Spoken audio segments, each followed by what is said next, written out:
Niekedy sa človek stratí tak hlboko, že ani nevie, kde začať hľadať cestu späť. V jeden taký deň sa stalo niečo, čo som potrebovala. Niečo zdanlivo náhodné, no ja viem, že náhody neexistujú. Niečo ma zastavilo, niekto ma počul.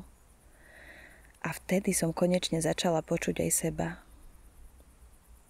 Zamyslela som sa nad tým, čo mi chýba, čo hľadám a čo som celý ten čas hľadala vonku, ale v skutočnosti to čakalo vo mne.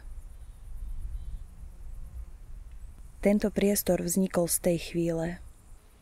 Miesto, kde sa môžeš nadýchnuť, kde môžeš len byť, kde ťa nikto nenúti hovoriť, vysvetľovať, fungovať.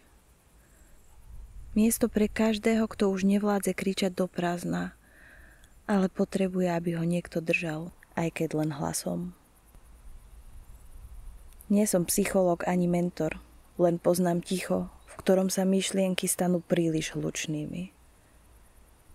A ak môj hlas dokáže to tvoje ticho trochu zjemniť, potom som presne tam, kde mám byť. Tento kanál nie je o tom, ako byť lepší. Je o tom, ako nezabudnúť, kto v hĺbke si, aj v dňoch, keď je to ťažké.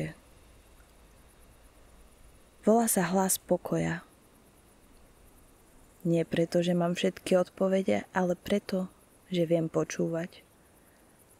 A možno, že ťa naučím počúvať aj seba. Vítaj doma.